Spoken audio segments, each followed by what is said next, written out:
আপুনি জানেনে ৰাতিপুৱা খালী পেটত কি পাচলি খালে পেটত পাথৰ হোৱাৰ সম্ভাৱনা কমে? মানুহৰ শৰীৰৰ তাপমাত্ৰা সাধাৰণতে কিমান? তেজত কিহৰ অভাৱ হ'লে অত্যাধিক ঘাম ওলায়? যোৱা ভিডিঅ'ত তোমালোকক এটা প্ৰশ্ন কমেণ্ট কৰিবলৈ কৈছিলোঁ। সেই প্ৰশ্নটো হৈছে কম্পিউটাৰৰ পিতৃ বুলি কাক কোৱা হয়? মানে কম্পিউটাৰ কোনে আৱিষ্কাৰ কৰিছিল? এই প্ৰশ্নটোৰ শুদ্ধ উত্তৰটো হ'ব অপশ্যন গ চাৰ্লছ বেবেজ। এই প্ৰশ্নটোৰ শুদ্ধ উত্তৰটো মাত্ৰ এজনেহে কমেণ্ট কৰিব পাৰিছিল। সেইজনৰ নাম হৈছে তন্মণি বাৰহৈ বৰা। এনে ধৰণৰ আৰু কিছুমান নজনা প্ৰশ্নসমূহৰ উত্তৰ জানিবলৈ আমাৰ লগতে ভিডিঅ'টোৰ শেষলৈকে থাকিব বুলি আশা ৰাখি ভিডিঅ'টো আৰম্ভ কৰিছোঁ।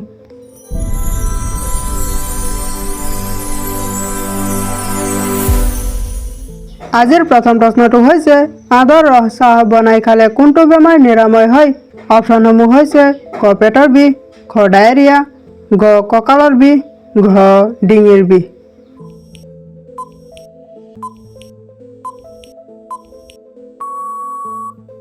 ইয়াৰ ভিতৰত শুদ্ধ উত্তৰটো হ'ব অপশ্যন ঘ ডিঙিৰ বিষ। আদাৰ ৰস চাহ বনাই খালে ডিঙিৰ বিষ ভাল হয়। পৰৱৰ্তী প্ৰশ্নটো হৈছে মানুহৰ মস্তিষ্ক অক্সিজেন নোহোৱাকৈ কিমান মিনিট কাম কৰিব পাৰে? অপশ্যনসমূহ হৈছে ক 10ৰ পৰা 20 মিনিট, খ 5ৰ পৰা 10 মিনিট, গ 1ৰ পৰা 5 মিনিট, ঘ 2ৰ পৰা 5 মিনিট।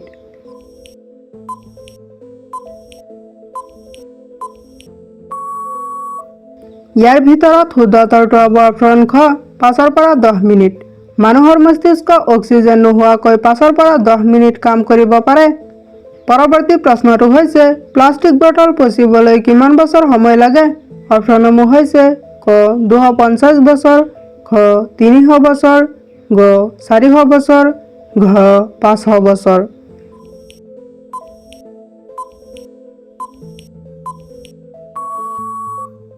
ইয়াৰ ভিতৰত শুদ্ধ উত্তৰটো হ'ব অপশ্যন ঘ 500 বছৰ। প্লাষ্টিক বটল পচিবলৈ 500 বছৰ সময় লাগে। পৰৱৰ্তী প্ৰশ্নটো হৈছে চেনিৰ আৱিষ্কাৰ বিশ্বৰ কোনখন দেশে কৰিছিল? অপশ্যনসমূহ হৈছে ক পাকিস্তান, খ ভূটান, গ ভাৰত, ঘ শ্ৰীলংকা।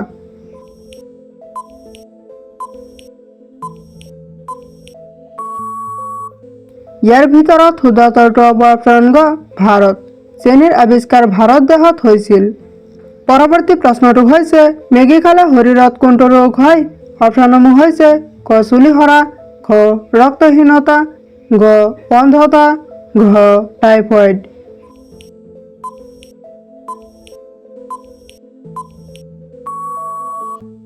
ইয়াৰ ভিতৰত শুদ্ধ উত্তৰটো হ'ব অপশ্যন খ ৰক্তহীনতা। মেগী খালে ৰক্তহীনতা ৰোগ হয়। পৰৱৰ্তী প্ৰশ্নটো হৈছে ৰাতিপুৱা খালী পেটত কি পাচলি খালে পেটত পাথৰ হোৱাৰ সম্ভাৱনা কমে? অপশ্যনসমূহ হৈছে ক গাজৰ, খ ভোল, গ ফুলকবি, ঘ নেমুৰ ৰস।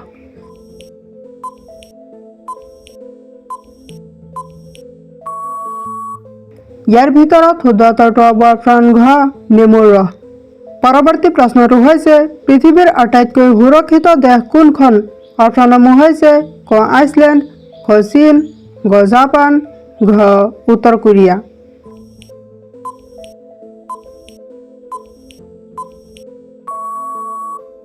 ইয়াৰ ভিতৰত শুদ্ধ উত্তৰটো হ'ব অপশ্যন ক আইচলেণ্ড। পৃথিৱীৰ আটাইতকৈ সুৰক্ষিত দেশখনৰ নাম হৈছে আইচলেণ্ড। পৰৱৰ্তী প্ৰশ্নটো হৈছে শেৱালি গছৰ পাত খালে কোনটো বেমাৰ দ্ৰুত নিৰাময় হয়? অপশ্যনসমূহ হৈছে ক কেঞ্চাৰ, খ হাঁপানি, গ জ্বৰ, ঘ হাৰ্ট এটেক।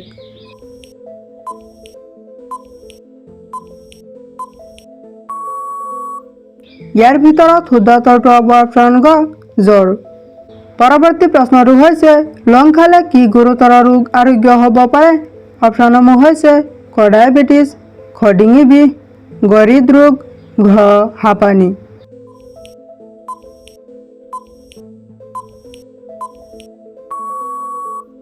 ইয়াৰ ভিতৰত শুদ্ধ উত্তৰটো হ'ব অপশ্যন খ ডিঙি বিষ। পৰৱৰ্তী প্ৰশ্নটো হৈছে মানুহৰ শৰীৰৰ আটাইতকৈ ডাঙৰ অংগ কোনটো? অপশ্যনসমূহ হৈছে ক ছাল, খ লিভাৰ, গ কিডনী, ঘ পাকস্থলী।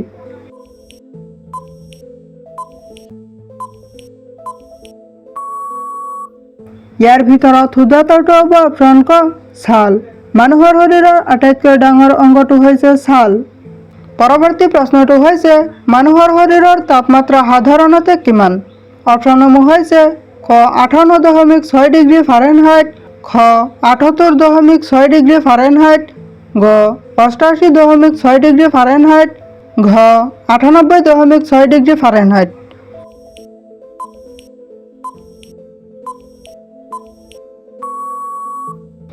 ইয়াৰ ভিতৰত শুদ্ধ উত্তৰটো হ'ব অপশ্যন ঘ 98.6 ডিগ্ৰী ফাৰেনহাইট।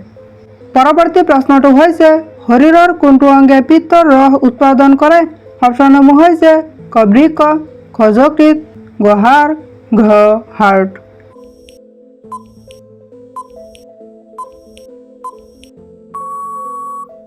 ইয়াৰ ভিতৰত শুদ্ধ উত্তৰটো হ'ব অপশ্যন খ যকৃত।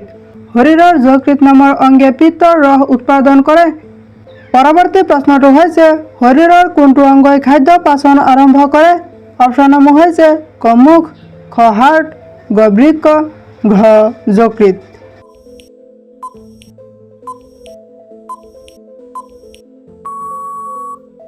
ইয়াৰ ভিতৰত শুদ্ধ উত্তৰটো হ'ব অপশ্যন ক মুখ। পৰৱৰ্তী প্ৰশ্নটো হৈছে কোনটো ৰোগ ভাইৰাছৰ দ্বাৰা হয়? অপশ্যনসমূহ হৈছে ক ডায়েবেটিছ, খ গাঁঠিৰ বিষ, গ হাঁপানি, ঘ ডেংগু।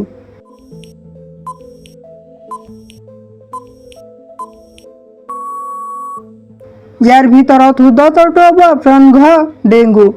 ডেংগু ৰোগ ভাইৰাছৰ দ্বাৰা হয়। পৰৱৰ্তী প্ৰশ্নটো হৈছে তেজত কিহৰ অভাৱ হ'লে অত্যাধিক ঘাম ওলায়? অপশ্যনসমূহ হৈছে ক কেলছিয়াম, খ ভিটামিন, গ গ্লুক'জ, ঘ আইৰণ।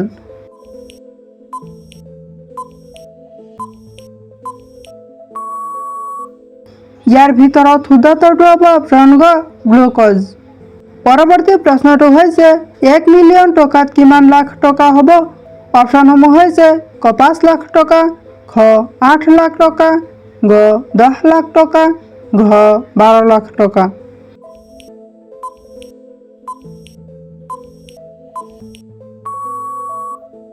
ইয়াৰ ভিতৰত শুদ্ধ উত্তৰটো হ'ব অপশ্যন গ 10 লাখ টকা। 1 মিলিয়নত 10 লাখ টকা হয়। পৰৱৰ্তী প্ৰশ্নটো হৈছে ৰক্তত অক্সিজেন বহন কৰা উপাদানটো কি? অপশ্যনসমূহ হৈছে ক হিমোগ্লোবিন, খ আইৰণ, গ প্ৰটিন, ঘ কেলছিয়াম।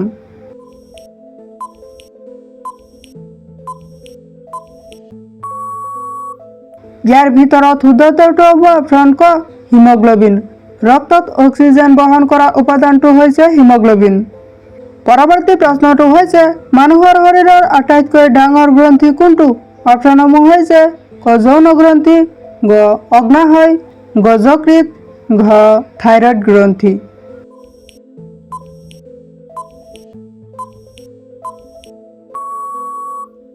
ইয়াৰ ভিতৰত শুদ্ধ উত্তৰটো হ'ব অপশ্যন গ যকৃত। মানুহৰ শৰীৰৰ আটাইতকৈ ডাঙৰ গ্ৰন্থিটো হৈছে যকৃত। পৰৱৰ্তী প্ৰশ্নটো হৈছে দাঁত শক্তিশালী কৰিবলৈ কোনটো খনিজ প্ৰয়োজন? অপশ্যনসমূহ হৈছে ক প্ৰটিন, খ আইৰণ, গ হিমোগ্লোবিন, ঘ কেলছিয়াম।